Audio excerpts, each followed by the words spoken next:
This is not psychotherapy. Dr. Wills does not have a provider-patient relationship with this guest. These are just two people talking about emotions. Welcome to Give a Actually, with your host, Dr. Alex Wills.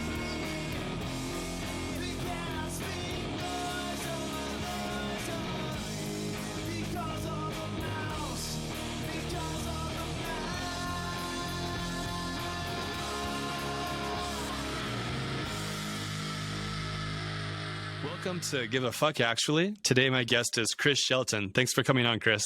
You bet. Happy to be here. So Chris Shelton is a former Scientologist and Sea Org member and is now a writer, consultant, and YouTuber. He escaped Scientology in 2012 and started a YouTube channel to discuss his recovery and break down how destructive cults work. He has since accomplished a master's degree in psychology of coercive control and regularly lectures about thought reform and predatory tactics. He also served as a guest and consultant for the Emmy-award winning Scientology and the Aftermath TV series with Leah Remini. Does that sound about right? Sounds completely right. The only correction is it's Leah Remini. Remini. I was worried about that. Leah Remini. I did watch that. It was quite good, by the way. Yeah, it was amazing. Yeah. Anything else that you wanted to let us know about by way of introduction? Sure, yeah. I mean, all that covers basically who and what I am and what I'm about. I have 3 regular shows a week on my channel where I do a call-in show, I do a podcast, and I do a weekly Q&A show where I answer viewer questions. Awesome. And recently, you've been working with some folks with a new group out there that is in the news a lot called the Stolen Youth. Can you tell us a little bit about them and what you've been able to learn? Absolutely. Yeah. I was given the opportunity to interview one of the survivors of a small college-based cult, you could say, a cultic activity that was run by a man named Larry Ray. And the happy news with this is that there is a happy ending, and he is now in jail and is very likely not coming out for the rest of his life. He's 62, and he was sentenced to a 60-year prison sentence for spending 10 years coercively controlling 8 college students that he had met and interacted with there via his daughter, who was one of the college students. And it was 10 years of hell for these people. And so I was one of many people who were given the opportunity to interview them after the fact of all of this and talk about the documentary that was made, which was posted a couple weeks ago on Hulu called Stolen Youth. And it's quite a story. Right. Now, you're someone that's been around the block quite a bit with these types of groups and whatnot. I'm curious, was there anything surprising about this one? Was it kind of, more of the same, or was there anything particularly insidious about this guy or this group? Well, in terms of cultic control techniques or methods of what we call thought reform, right? A lot of people call it brainwashing, but it's such a misunderstood term. I mean, we just did a 2-hour podcast trying to talk about that, right? Just define that and break all that down. But basically, the man was an overbearing authoritarian, and he gradually introduced levels of increasing control and direction and real dictatorship over not only the personal lives, but even the sex lives and health and diet of these kids, these college students. And it was all that's pretty par for the course for what cult leaders get up to, or what we might refer to as human predators. There are predatory people out there who see the rest of us as prey, as people to be taken advantage of sexually, financially, psychologically, and even physically. And Larry Ray was one of those types of characters, and that's why he's now in jail. So in terms of the cultic control techniques, they were really pretty par for the course. But what was so insightful and interesting to me as kind of a working professional in this space was that Larry Ray made the unusual move of videotaping, of recording his control of these kids, these students. And I call them kids. I really should say, adults, but they really were so inexperienced and so naive and just fell into this in such a way that he was so good at what he does that he really did take full control over their lives for an extended period of time. But he recorded it. And there is evidence. This was, of course, evidence in the trial, but it's also a very rare window into what it looks like. Often we only hear about or hear it described after the fact by the victims. And here we can actually see exactly what he was saying, exactly what he was doing, exactly what emotions he was using in manipulating these victims, and the result, to the point where he was driving, again, college educated, even Harvard grad, one of the victims, psych resident. I mean, this was a person who had a degree in psychiatry and was going to become a psychiatrist, and he manipulated her out of that and destroyed her career, her potential career, before it even got off the ground. And it's all documented. And that's the rare part of this, and the thing that is not just, oh, look at that, but it's actually something we can study and use to show and see how this stuff works. And that's what I thought was so wonderful about the documentary. And Chris's podcast, I believe, is called Sensibly Speaking on YouTube and all that jazz. Podcast, that's right. And he goes into some really deep interviews with these folks, and you can get a lot more depth. I found it super remarkable when I was watching one of the clips. You see Larry Ray, who's this older, kind of short guy, seemingly out of shape, and he's physically violent towards one of these young, taller, healthy, intelligent guys, and this guy's just kind of sitting there allowing him to just be physically abusive on camera, and you're just shaking your head like, what is going on here?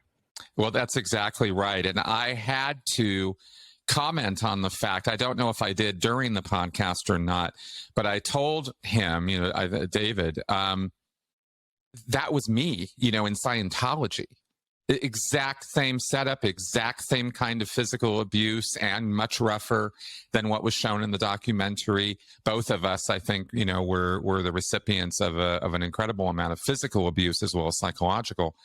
And it really isn't, people can see these things and judge very harshly. And this is why I want them to see the full documentary, because then you get the full picture. And you realize that even the biggest, strongest Hulk Hogan can become putty in the hands of these master manipulators. And it doesn't have anything to do with how educated you are, how smart you are, or how strong you are. If you can fall for deceit and lies and believe them, you can be controlled. And that's the thing I continually try to get across to my viewers, is that we are all vulnerable to this. And the only defense is understanding how it works, so you recognize it when it's happening before it gets too far, and you can, get away from those kind of predators and those kind of situations. You're doing such great work with Sensibly Speaking, and I think so many people are benefiting from that out there. Oh, thank you. Thank you very much. Yeah. Well, for this podcast, we have a bit of an experiment that we're doing, which is we're applying our curiosity about emotions that typically we would rather not have, and seeing if there's any value or use of that. And Chris has been kind enough to have me come on his podcast a couple of times. And a curiosity that's been coming up for me is, how could we possibly see the value of these painful emotions as part of the way to get out of these groups, or to not be as susceptible to joining a coercive, cultish type of a group? So any thoughts on that kind of general topic before we get into some deeper stuff? Sure. Yeah. I mean, just the first thing that occurs to me is that one of the reasons why people will get involved in these groups or seek them out in the first place is because of a lack of emotional awareness and intelligence about what they're experiencing and feeling, and why, these can be anger and terror and fear and grief. And, these can be very overwhelming emotions, and we're not necessarily taught to experience them or deal with them in a healthy way. We're taught to avoid them, run away from them. They're bad, they're wrong, suppress them. I had decades of that in Scientology, and it's really damaging stuff, because you bottle up what you should just be kind of experiencing and going through and letting go. And that doesn't mean you have to Hulk out, I don't think. But it does, or become a rage monster. It's not surrendering to your emotions. I don't believe that we're going in that direction. But I think that understanding and realizing that they're there for a reason, and that reason might have something to do with our survival and our awareness. I think these are very important things to recognize. And far, far, far too much of our society is structured around hiding or suppressing our emotions or running away from them. And that's why I endorse your work and like talking to you. So I'm curious where it's going to go.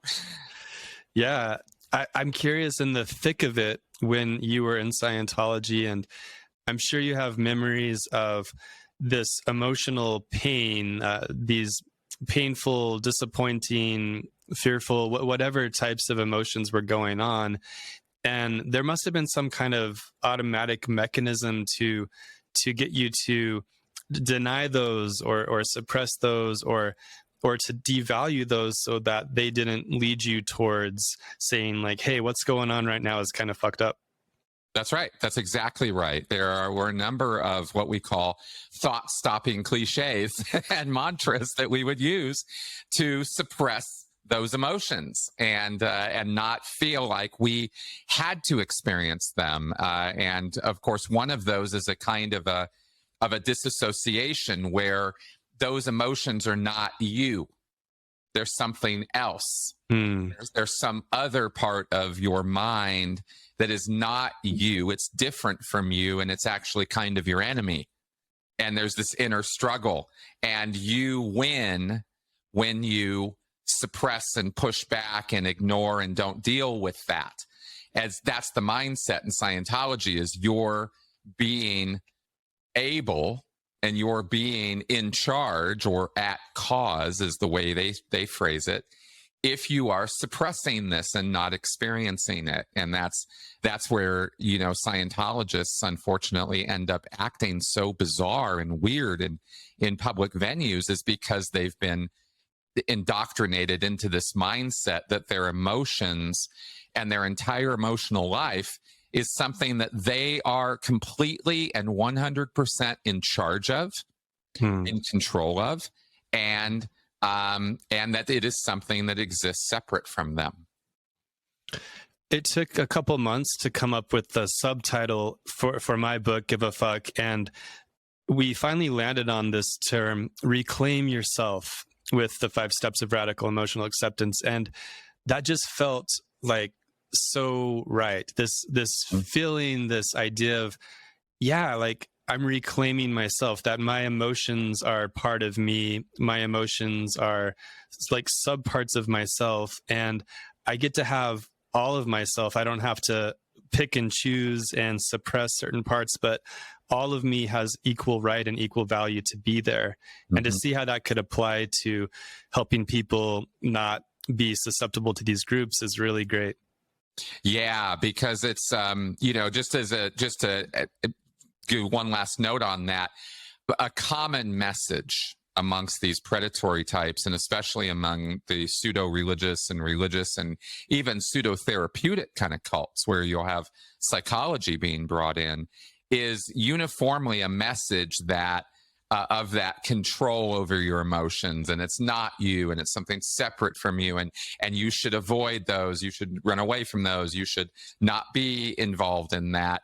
And or the flip end of the spectrum, you need to surrender completely and give over totally and not put anything of yourself into controlling or running this in some fashion or understanding it. You just must surrender completely. And I think both extremes demonstrate how off the rails, people can go with this.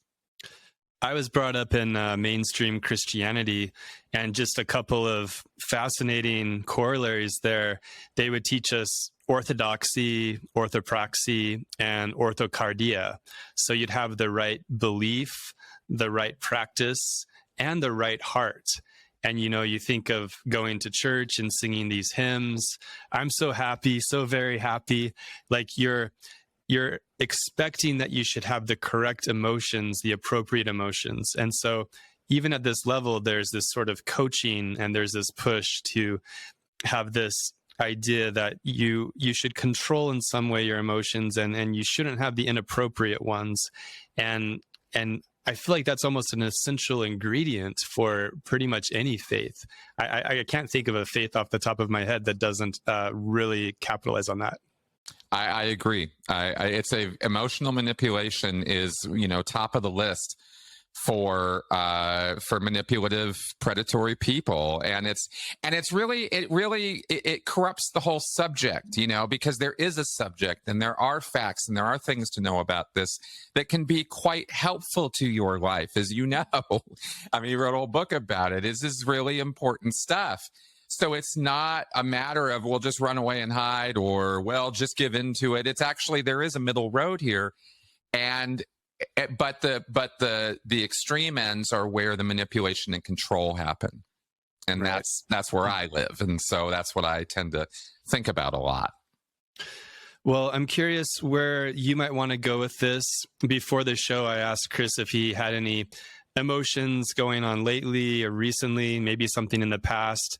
And we are kind of curious about these emotions that on the surface may seem very unwanted, but may actually have some value. So any thoughts come to mind for you, Chris?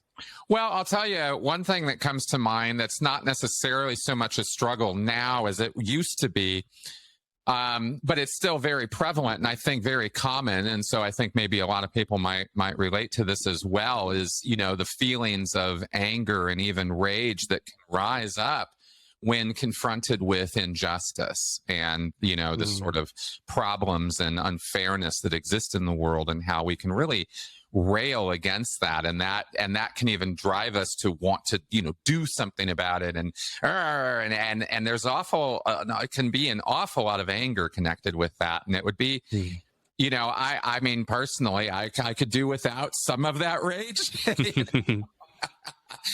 It certainly is a driving force, but but there are higher purposes to, say, doing the work I do than just being a rage monster and trying to fight back against all the injustice of the world. Because let's face it, we can fight all our life and martyr ourselves, quite heavily for that cause.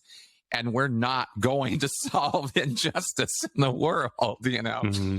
It's kind of a constant. It's just part of the human struggle and our existence that not everybody gets what they want. And some people get things they very, very, very much don't deserve. And that just kind of is part of the lessons of life, Yeah. So with step one of radical emotional acceptance, we talk about recognizing that we have this anger shield or another defense mechanism going on. And it's not all the way until step 4 when we finally, and finally may mean seconds, or it may mean hours of, introspective, reflection, that we finally act on the fuck, or we decide to do or to not do something. And so it's important to separate out that emotion of anger, as intense as it may be, from any actions, because I think a lot of us think anger and all of a sudden we think of violence and we think of doing horrible, horrific things and acting in rage. And so I'm curious for you, when you think of anger and how there may be a bit much of it, or there was a bit too much of it, what's sort of your understanding or your relationship to that anger? Maybe from the beginning, when you first started to recognize that, and how has it maybe evolved? Well, it used to simply be kind of an unthinking, just feeling, just this overwhelming sensation that would start in the gut, really, and kind of work out from there. It didn't feel like it was a head-related sort of thing so much as it was coming from the gut, and that there'd be tension and a lot of sudden anxiety. And these kinds of things bring to mind immediately where the brain enters into this for me is suddenly lining up all the dominoes of every injustice I've ever encountered or had anything to do with, and how it all sort of rises to the surface. And it's, oh, here's just another example of, somebody, some company or some predator or some group taking advantage of people and running them over for their own, and for the group or the predator's own good, for their own benefit. And just the sort of anger that would rise up in that was a sort of righteous anger of this person or this group or this, thing needs to be put down. They need to be destroyed so that they don't ever do that again. Amen. Kind of thoughts that come to my mind when that comes up. Absolutely. Yeah. And taking that next level deeper, when you think back, and if you wanted to think about a specific example of injustice, or I think it could also work just with this, I kind of like this whole just pile of injustice, because we just think of the thousands of examples of injustice going on and that have gone on in this world. What are the vulnerable, less empowered emotions underneath the anger, maybe the emotions that are not really empowering, but they're still they're very intense, maybe, and maybe even painful? What's sort of on the list of those for you? Sure. Connected with this? Sure.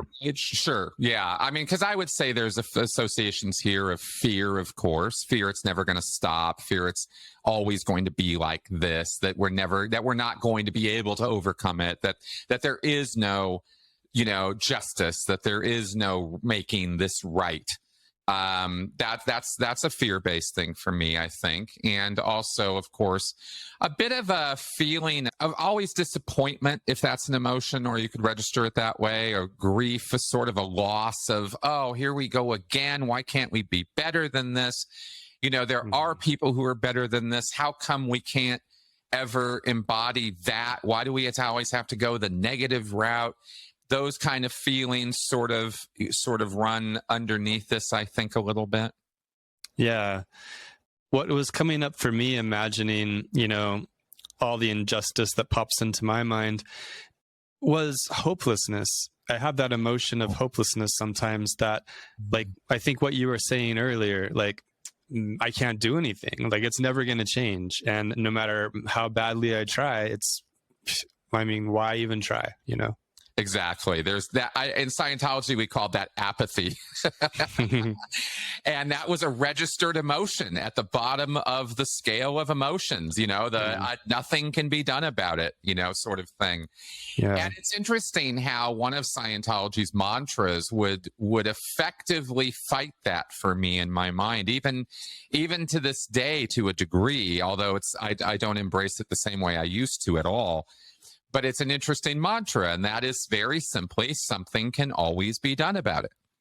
Something can always be done about it. And the fact is, something can't always be done about it. There are things you don't have any power of response or control over. And yet it's empowering because it forces you to think, well, maybe there is something I can do about this, right? And you start kind of engaging a little bit, and it kind of switches the brain up a little bit, and you get to think a little bit in this cesspool of awful emotions. Well, maybe there's something I can do about this, and often there isn't, but just the thought of it can be slightly a little bit of a nudge, a little bit of a push to, okay, well, let's not just sit here and cry about this. And, for me, that's kind of where I live now. It used to be a very, very, very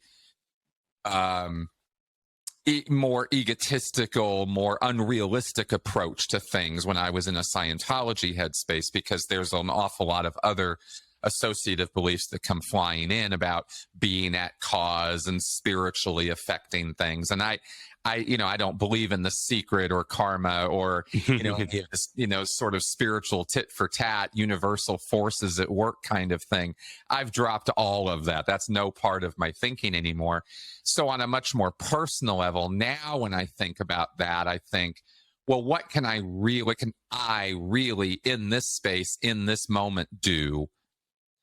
And then I think to myself, if I'm really assessing it honestly, maybe there isn't anything I can do about it. And the next thought is, so why stress myself so hard over it and engage in such, worry and upset and anger over something that I'm just sitting in a room raging over.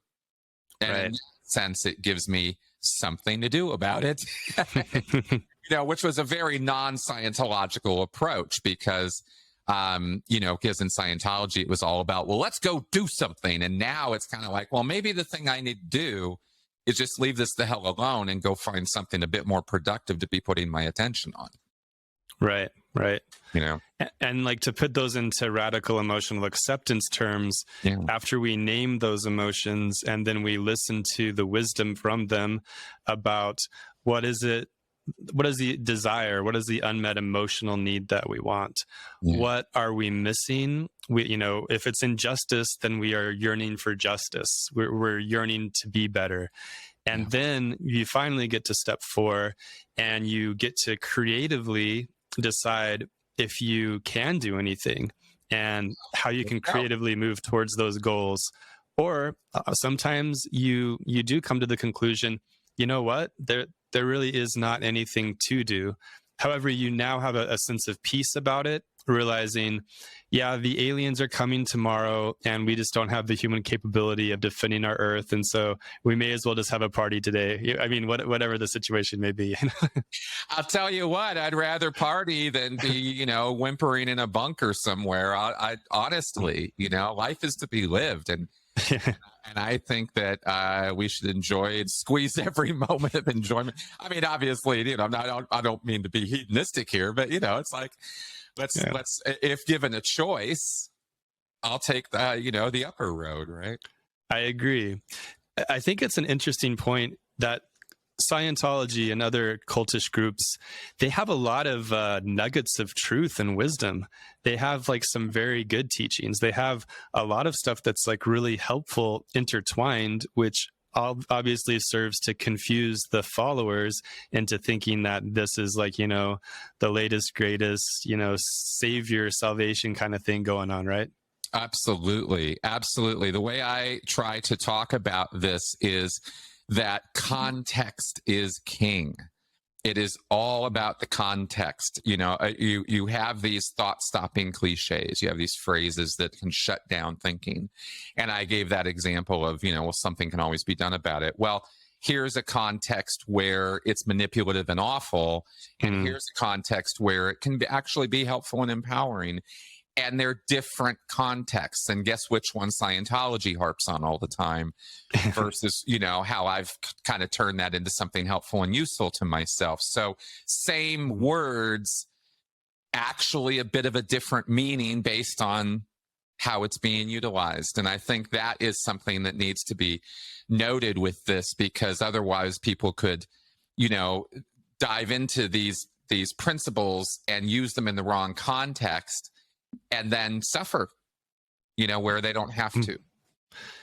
In a way, I kind of feel like that's a bit of the work that you and I are both doing in our own ways, where, I'm taking some of the psychological truths and the psychotherapy evidence-based tools, and I'm stripping away some of the folks that will use like spiritualism and belief in magical stuff. I'm taking that stuff away, but I'm leaving in the scientifically based stuff that's really healthy about emotions to give everybody access to that and say, you don't have to also believe in tarot cards for this to be true. You know what I mean? I completely do. And quite honestly, I would say that is 100% accurate from what I've seen of your work. And again, that's why I like it. And that's why I endorse it, because I think you're absolutely onto the right stuff there.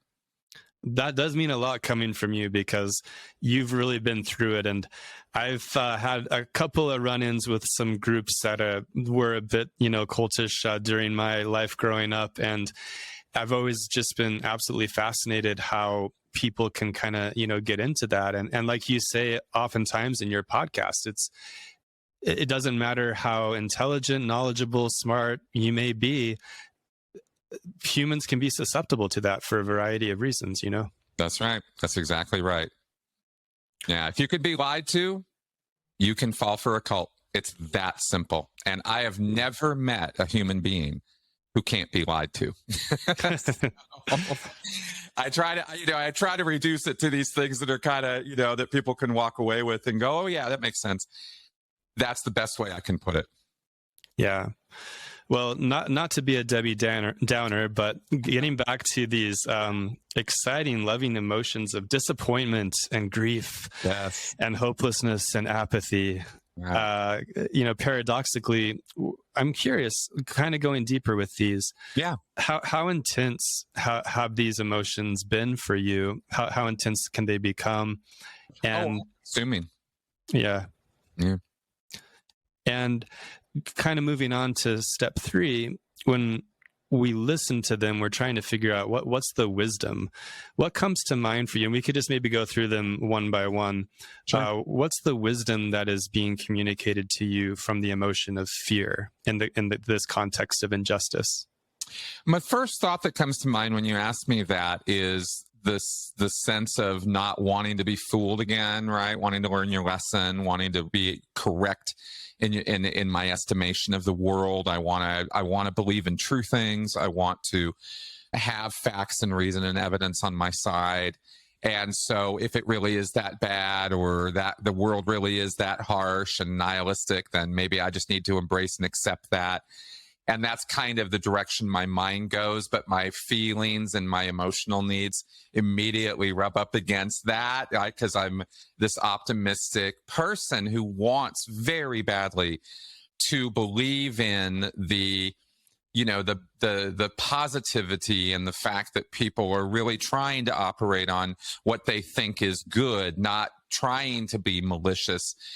And unfortunately, some of the worst things that people get up to, they do out of the best of intentions, and it's really sucks, But I try to stay on that positive track, but it bumps up against these feelings in the moment that are quite nihilistic and quite pessimistic and quite like, oh, everybody sucks and the world would factually be better if we just weren't here. And, you can really go to dark places at least I can, very quickly sometimes. In response to these injustices, these overwhelming, large-scale things I'm talking about now, I don't have responses to this because a friend tells me another friend lied to them. That's not the order of magnitude of what's going to set me off, right? It's the big stuff that really gets to me, and the feeling of powerlessness to fight back it only reinforces those fearful and nihilistic ideas. I want to validate that is something to be afraid of. I think it makes a lot of sense, because that's a real threat, that things may not get better. Things may go down the tubes. If you look through history, there's been a lot of, horrible worldwide tragedies. And if we are not in tune with, that emotion of fear is giving us some true wisdom about the reality of our world, it's tuning us into that, yeah, that's a real possibility. Now, maybe we can't do anything about it, but at least we're kind of getting grounded in reality rather than Pollyanna just kind of, marching down the rainbow road, Absolutely. We definitely have a problem in our culture of embracing things that make us feel good, even though they have nothing to do with truth or reality. And I try to temper my thinking with the fact that I am biased because this is my work, and I'm, and I kind of surround myself with the negativity a lot. And I've learned over the years to give myself breaks and really tune out, as sometimes, because that's necessary for my emotional life. But that's all too real. What you just said is all too real to me, because I do know how bad it can get and how far people will go, both collectively and individually. And it can go to very, very dark places. And that is very real to me. As I'm sort of transitioning in like your life developmental stages or whatever you call them, yeah, I'm noticing I am becoming more conscious and more concerned about, the world that we're going to leave for our children and that kind of stuff. Yeah. And that fear does transform into motivation, because if we don't try to make it a better place, if we don't step up, who is going to? And it kind of gives you a bit of that altruistic motivation, I guess you could say. I think so. It certainly does fuel me, and it keeps me going I mean, this is the sort of thing that confronting and dealing with this kind of stuff on a regular basis is what keeps me motivated to help people. And that at the end of the day is sort of the thin blue line that kind of runs through all of this for me is, well, despite all of this awful, help is possible. You can get people out of these awful situations or ruts or problems, or they can be taught how to do it themselves, which I think is 100 times better. And that's what keeps me going, really. That's why I can't go do something else with my life because I'm too motivated to do this, Yeah. One day I was walking down the street on Hollywood Boulevard, and this guy put these two metal tubes in my hand, and he showed me this graph, and I can make the needle move. Yep. And, if it wasn't for folks like Chris out there that are putting out information and wisdom and helping people that are curious, I don't know how far that may have gone. But what are those tubes? Do you know what I'm talking about? Does this ring a bell? Yeah, you're talking about a stress test or a pinch test, one of the two. They do these tests. This is called an e-meter or an electric psychometer. And it's this little device, and it's about $5 worth of electronic equipment. And they sell it for about $5,000, by the way. But those e-meters are connected to these cans, these tin cans that you hold, and they are the electrodes. They're the things that connect the electric circuit to you, and it's running an electric current over your body, over your skin. And it's measuring, all it's doing is it's basically the same thing as what you might have seen or heard about with a lie detector. A lie detector measures 3 things. The e-meter measures 1, skin resistance to an electronic signal. And all that's doing is measuring, micro tensions in your muscles and sweat response and certain hormone differences and, nervous system differences in your body. But they'll tell you it's reading your spiritual self and that it's a reflection of the electromagnetic field that your spirit is creating around your body. And they'll, they can just make stuff up all day, every day, and people do. And Scientology is far from the only group that's made stuff up about electronic equipment to fool people. And Hubbard found this to be an amazing tool to help confirm people's bias, right? Oh, you've got nasty, deep thoughts. Look, this needle just moved on this dial, confirming you have these nasty, deep thoughts. And now this is the reason why you need Scientology. And it's really that simple. I could talk all day with really big words about all this, but basically that's it in a nutshell. Yeah. Well, I'm just really thankful because the work you're doing, inspired by these painful emotions, I think is really helping a lot of folks. And I think it's more valuable than you'll ever know for sure. Oh, well, thank you. Thank you very much. Appreciate that. Getting into that next emotion, disappointment. It's who wants to have that emotion? That sucks. So what good do you think the disappointment is? Why do we have that emotion? How is it trying to help us? What sincere gratitude could we have for disappointment? Yeah, it's an interesting one, isn't it? I broke this one down in my head a few years ago, trying to figure it out. And what I came up with, right or wrong, I'm not really sure, but it's, disappointment is you're appointing something. You're putting something out there, right? Like I am appointing some value or some expectation on a person or group or thing. And then it doesn't meet that, doesn't hit that mark.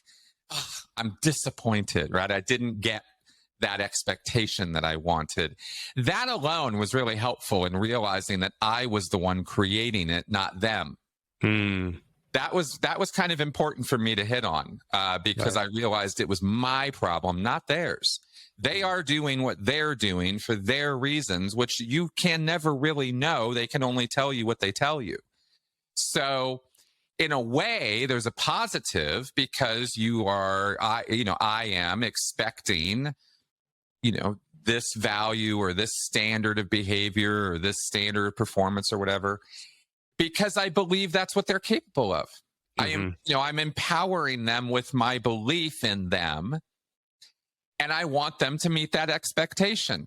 Mm. And to the degree it's unrealistic, of course, I'm in error, but it's my creation. And I think that for me, that's the thing that made me stop being so disappointed in people. Yeah. Is like kind of accepting them for who they are, or at least, even if you don't accept it, acknowledging it, recognizing it. Okay, that's where it's at. And it would be my mistake to put more there. Now, can I hope for more? Could I try to help for more? Could I try to do something about that? Sure, I could. Yeah. It doesn't preclude any of that, but it made me think, well, if I'm going to now have a hate response or an anger response, or I'm going to be, pissed at them now because they've disappointed me, isn't that really me doing that? Yeah, that's such a really useful way to take it, because you have that raw emotion of disappointment. But when you look at it with curiosity and you start to see, what you break it down into what it really is, that emotion isn't just simply telling you that you're sad, because, it is kind of sad to feel disappointed. Mm-hmm. But it's also helping you to look at the situation and to see if maybe you had any incorrect assumptions going into it. When you go to McDonald's and you expect they're going to get your order right, and they don't, and somehow you're still surprised that they didn't get it right. How many times does it have to happen? So I'll tell you, it's actually funny you bring that up, because that's why I don't eat at McDonald's or Taco Bell. Or I gave up those guys years ago, and that was exactly the reason why, is because I realized I keep expecting more from this outfit than it's capable of producing. Yeah. Why would I keep going back? Right. And that's something that's, this is a really great example of how specifically this psychological stuff can apply to business. I've started to make business decisions about who to keep and who to not keep in my company based on this emotion of disappointment. When the same person in a certain position continues to disappoint, and you start to wonder, maybe they're not the right person for this position. And tuning into that emotional wisdom can help you look at that situation with more clarity and then decide which way to go. And people who lack this emotional sixth sense, they're kind of flying blind, and they can make a lot of bad business decisions, or at least not the most appropriate ones. And yeah, you can get by forever, but think how successful you could be if you tap into this emotional wisdom.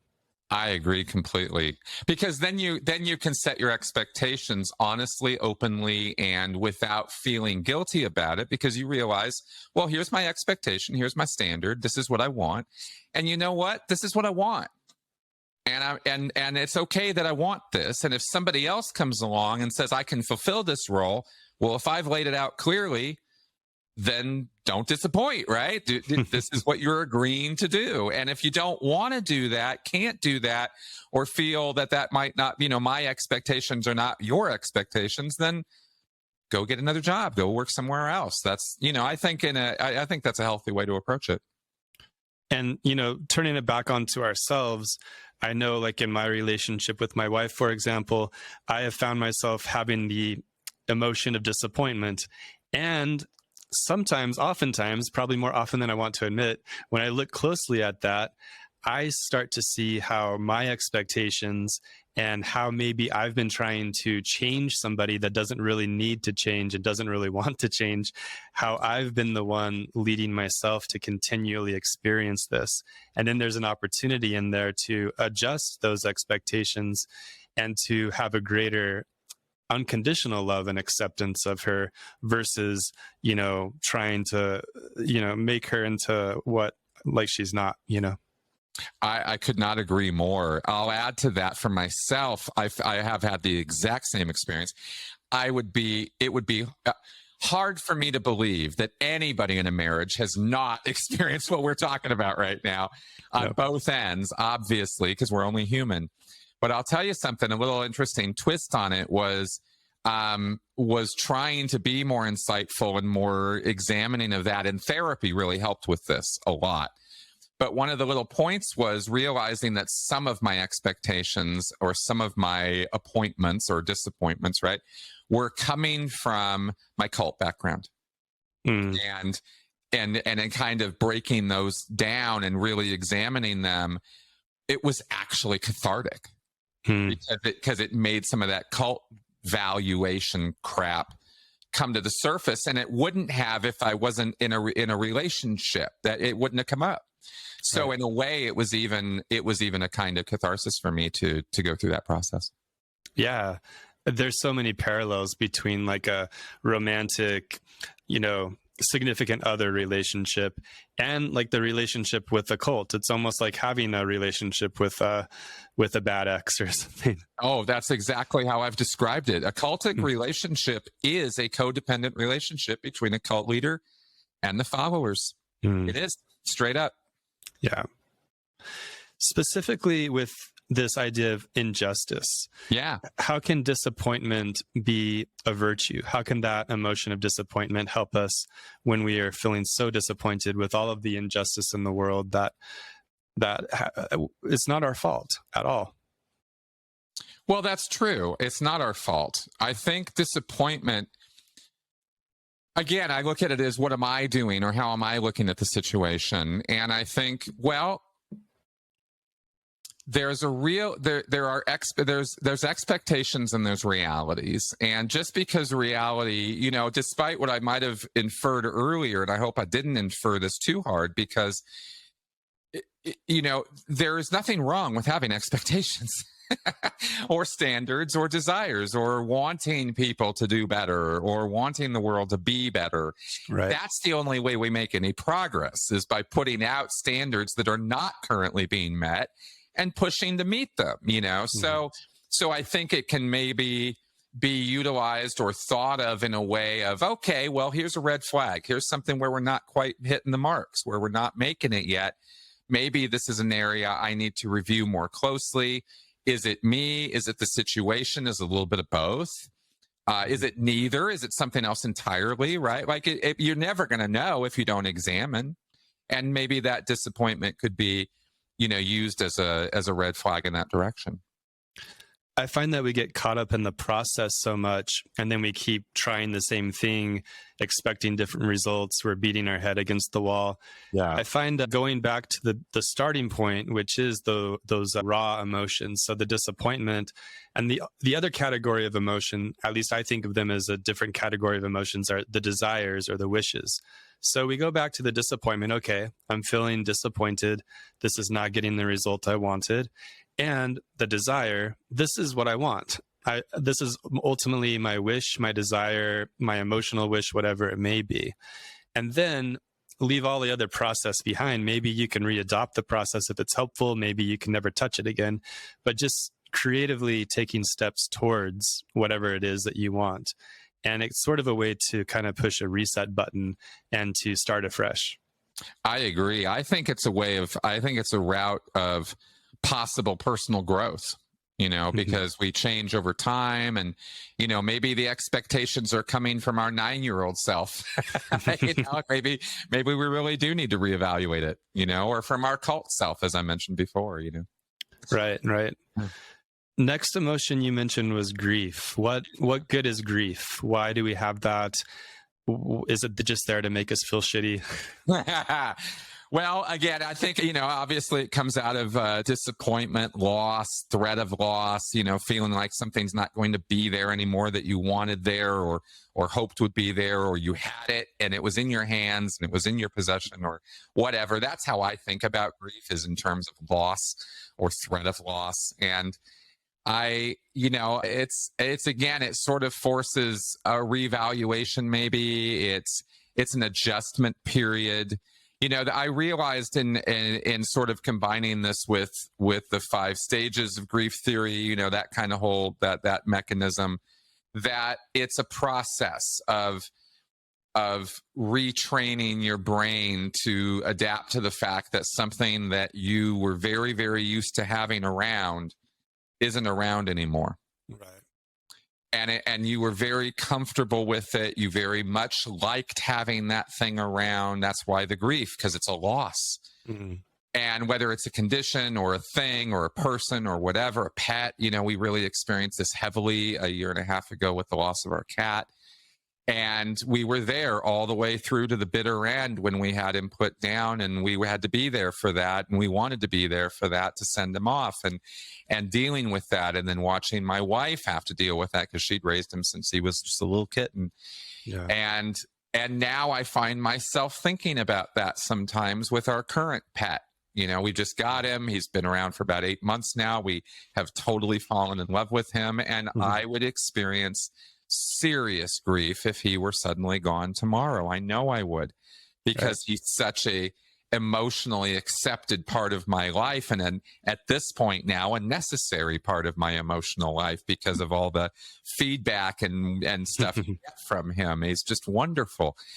But I know there's going to be a point in the future where that's going to end, and that makes me a little sad even just thinking about it, when that comes up. Because that grief from the previous pet, kind of informs that and makes me realize.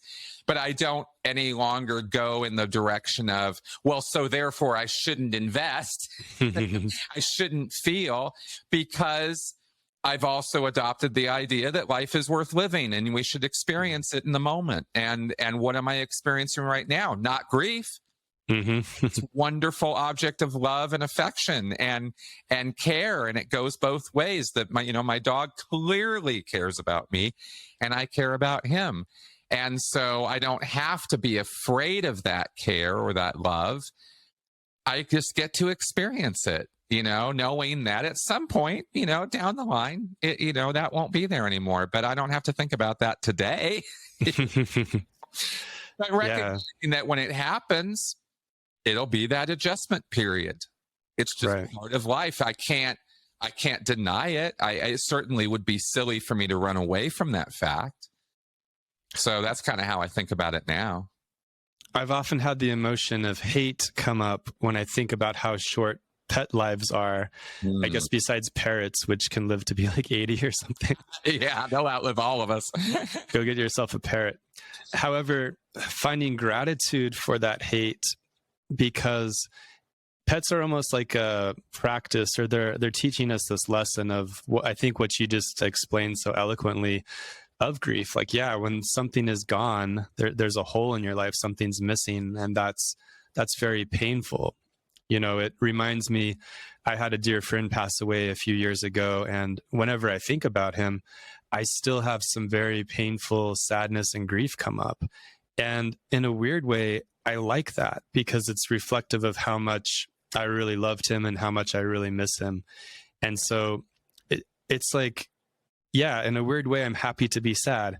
But that's because it's part of the full package of life. And I know that I'm living life to the fullest because I'm living the extremes of the grief, the extremes of the sadness, and the extremes of the joy. You're not picking and choosing what you're going to try to emotionally control, right? Big time. Exactly. And I'll tell you, if I want to have a cry, I'll do it. Yeah. I don't care. I got nothing on it. I cry all the time. It's not a problem. I'm horrible in movies because, all those emotional movies about, when they really hit you with it about 2/3 through the movie, right? And it's the rock sock'em emotional moment. You're like, I'm always that guy. I'm horrible with that, but I laugh because I'm not ashamed of that. Yeah, there's no reason to be ashamed for feeling what you feel, right? And I've gotten rid of that a long time ago. I'm not really a high frequency crier. So when it does happen, when I'm struck by just this, really deep movie that hits me hard, and I do notice some tears coming, I feel I feel kind of lucky. I'm like, those emotions. Yeah, I still have a heart. No, well, a little bit, but also I'm really picking up what this author or this writer or this creator is putting down. Yeah. They're wanting an emotional moment, and God damn it, I'm having it. Right. Is that not a wonderful product of being entertained is like you get so invested in the characters or the context or the story that you really care about them as people, even though they're not people. There's no such person, right? But here you are experiencing them as though they are.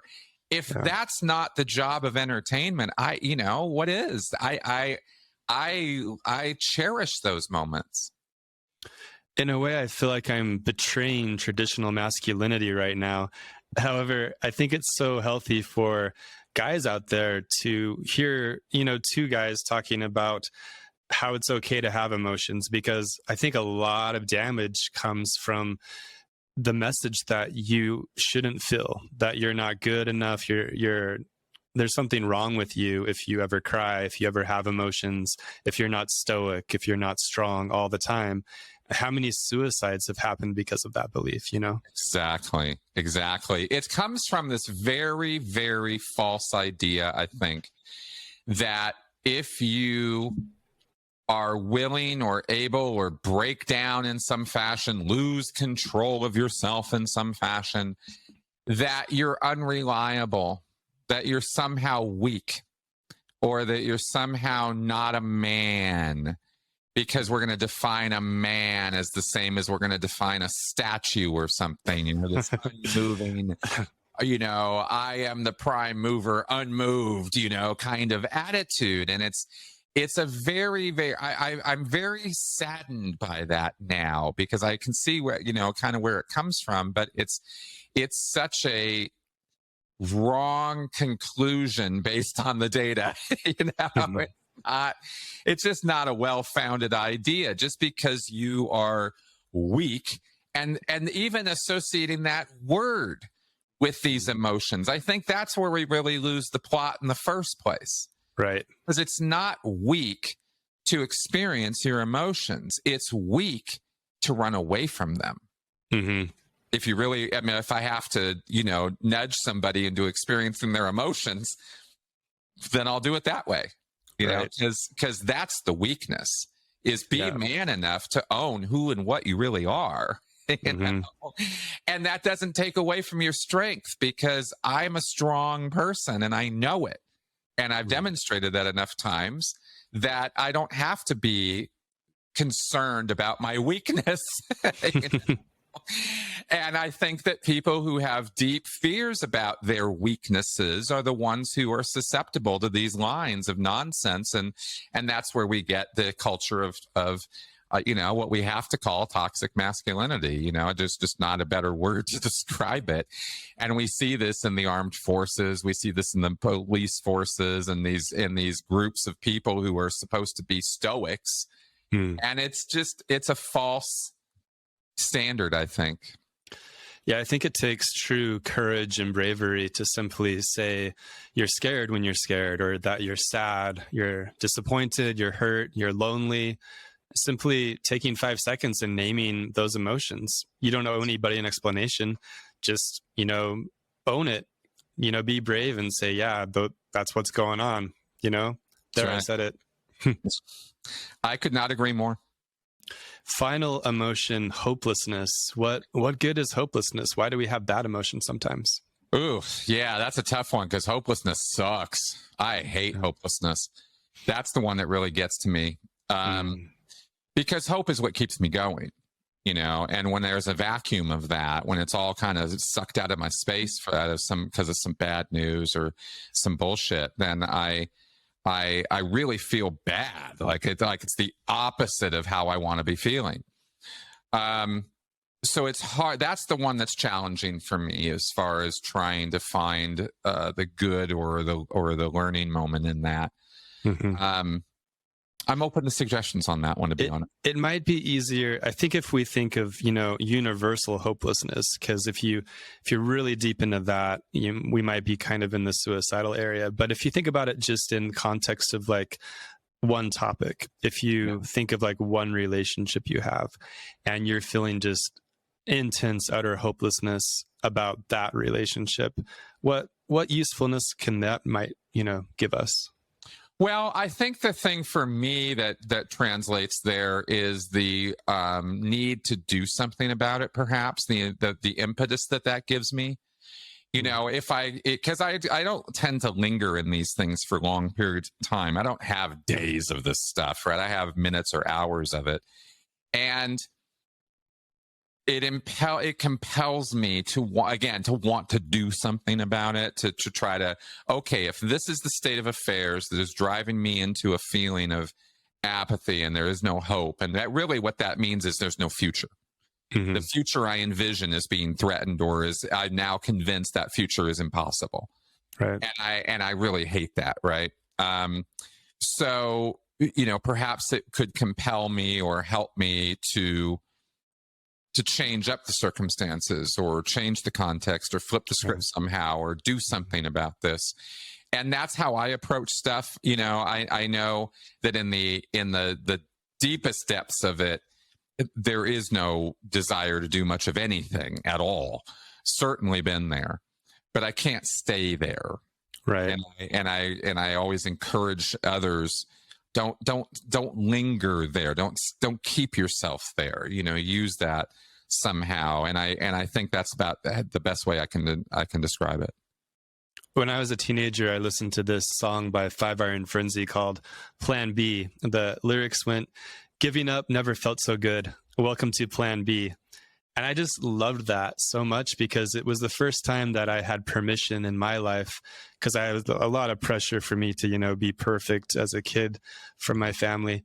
And sometimes the right choice is to give up. And sometimes when you hit a dead end of the situation or relationship dynamic, whatever it might be, the best choice is to give up. And like you said, maybe flip the script, find a different strategy, start from scratch. And that can help us to move on towards the desire that's not getting met the way we're trying to get it met. That's a really, really great point, because it's sort of the flip side of the maybe something that should be done about this is realize that your goal, purpose, future, whatever it is you're envisioning, maybe that's just not going to happen. Yeah. And maybe that's okay, but you have to make it okay, right? How could that be okay? Or how could I look at this differently? Or maybe the way I've been going about it is all wrong, you know? But again, like in a relationship, you know, the hopelessness for me would come in of, okay, well, I've lost this relationship and I'm never gonna have another one. Right. Right? Lies we tell ourselves in the depths of this stuff, right? And we do. I found myself like lying full time to myself about stuff. How awful I am, how horrible it all is, how the world sucks, all women are horrible, you know, all this crap you tell yourself. Kind of rethink it a bit, you know, kind of, okay, well, maybe if I can sort of, well, what is it about this that I'm hopeless about? Oh, well, yeah, but, you know, maybe I'm not going to get the, you know, 25-year-old, 36, you know, like whatever Playboy Playmate image you have in your mind or whatever. Well, okay, maybe I'm rightfully hopeless about that. Maybe I should temper my expectations, as everybody has to. I mean, because just statistically speaking, we all can't be lottery winners, and if we live in our life that's the only standard, or that's the only win we get, then we're going to probably be eternally disappointed and hopeless. And that's again, that comes back to us, not the world. Mm-hmm. Absolutely. Yeah. And that's such an essential part of it too, is we haven't really talked directly about this today, but we want to be very careful not to get caught up in any toxic stories. So when we are validating the pure emotion of hopelessness, we don't want to also validate that our typical story of, you know, cataclysm and end of the world, and I'm never going to be good enough, and I'm never going to be happy, and I'm never going to get the girl. We don't want to validate those stories too. So we want to be careful to kind of suspend those stories and disbelieve them if they're not true, if they're not adaptive, while still trying to get the wisdom from that emotion and create a new story that is true and is adaptive for us. Exactly. Exactly. I always tell people, when it comes to the cult sales pitches and the recruitment methods, it's all about pumping you up and giving you euphoric highs, giving you these amazing sensations that you're on top of the world, everything's awesome. And that's the glue that'll stick you to the messaging. Right. And at the same, and then the exact opposite, right, is the very worst. It's all horrible. It's all awful. In our worst of times, we can also use that as glue to stick us to the worst possible conclusions of things. Neither one of those extremes are the ones you should be acting on. Give yourself a day or two. I guarantee you'll feel differently. Yeah, absolutely. Anything else that you wanted to talk about today or get into? Oh, no, this was actually quite an interesting talk today. I was quite fascinated by all of this going down the emotion road here. It just goes to show you, I think, the range and usefulness and education, even the learning that we can get from our inner life. I mean, this is all us. We're all this, if there's anything that makes the human experience different than what everything else on this planet experiences, it is this. We see evidence of tool making and levels of intelligence, not language level, but certainly enough that we can see in the world around us that we're not all that when it comes to the different things that we do. But our emotional life is richer than I think any other life form that we've encountered. And that's something to embrace and enjoy and kind of live, and I love that part of our existence now. I used to be very, very afraid of it. And it was so weird that I didn't even know I was afraid of it. I didn't realize that, because the script was flipped so hard in the cult that this is me being in charge of my emotions by never experiencing them. And it's like, that's such bullshit, and again, without being, crazy or hedonistic, you just go, no, embrace these things. They're there for you. You're having them for a reason, and it's not a stupid one. So now I really look at this whole thing differently, and I really want that for other people. I want them to be able to see things this way. It's and then have their own power of choice about what they want to do about it. I think it's empowering. I really do. Yeah. And thanks for being brave and courageous to, walk on this emotional adventure with me. I have to confess, I always have a bit of an emotion of fear, like, what if this doesn't go anywhere? But emotions have not let me down yet. And every guest I've had on ends up coming up with some fascinating turns that were just not anticipated. So having sort of an unscripted show like this, it's so validating to see that emotions always come through, especially when you have someone like Chris Shelton on who is willing to just be honest about it. So where can people follow you? Where can they watch your Sensibly Speaking podcast, all that stuff? Awesome. Thanks. Yeah, I'm on YouTube. I'm a professional YouTuber, right? I'm completely fan funded. So you can find me on my YouTube channel, which is Chris Shelton MSC. That's the full name of the channel. You can also find me at my website, mncriticalthinking.com. I offer consulting services. I'm not a therapist, but I will consult on all of the stuff we've talked about today, and post-cult life and how to help people get out of culty situations. I can help with that. So I do that work, and it's all through my website and my YouTube channel. Thanks so much for being on, Chris. Awesome. Thanks for having me. Bye. Hey guys, thanks for watching. This is Dr. Alex Wills with Give a F Actually. Make sure to check us out on Apple Podcasts or anywhere you get your podcasts.